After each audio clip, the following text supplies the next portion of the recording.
Hello, today I'll show you how I built Minecraft's most powerful ender pearl cannon. Keep in mind that this is for Java edition only.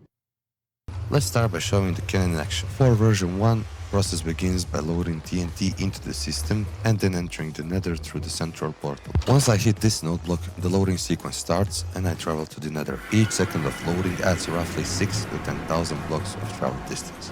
Keep in mind, loading will begin as soon as you are in the nether.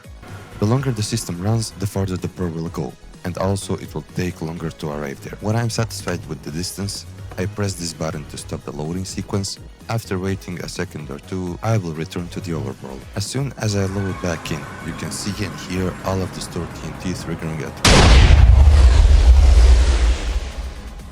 For the sake of this video, I'll speed this part up.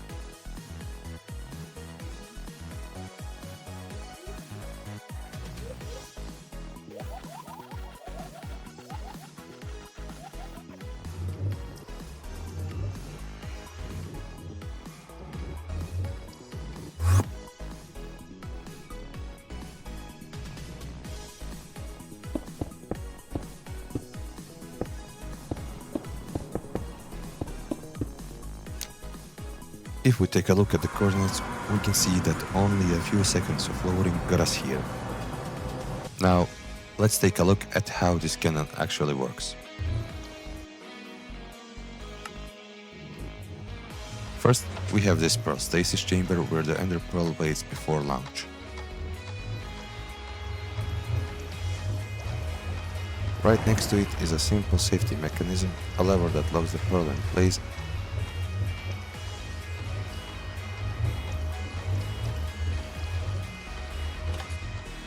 and shifts this block so the redstone clock can pass through.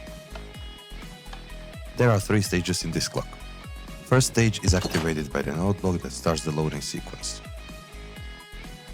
Then we have a second stage where we check whether a player is loading the lazy chunk that powers this cannon. The third stage is just a safety mechanism I showed before. At the center of the system we have a chunk loader that keeps a 3x3 area fully loaded while the surrounding lazy chunks stay partially active. In those lazy chunks, redstone continues to function but everything else remains frozen. That's the key mechanic we're using. While the chunk stays lazy, nothing will trigger and TNT will repeatedly be dispensed into this water stream which will push it directly next to the loaded pearl. When I return to the overworld and fully load the chunk, all of the stored TNT activates at once, launching the pearl in a single powerful burst. The direction of travel depends entirely on how the cannon is rotated. It's also important to enable chunk borders and align the machine correctly. To make this clearer, I've added visual lines that show where each chunk begins and ends. And that's it. A simple design, but an extremely powerful cannon that allows you to travel far beyond normal limits. Version 1 does require a large amount of TNT and it has to be loaded manually. The upside is that it works on many servers. If you like this video, leave a subscribe and like, and scroll down to the description where you can find a schematic download. For now, only version 1 is available, but soon enough I will release the second version that uses TNT dupers. Keep in mind that the second version probably won't work on non-vanilla servers.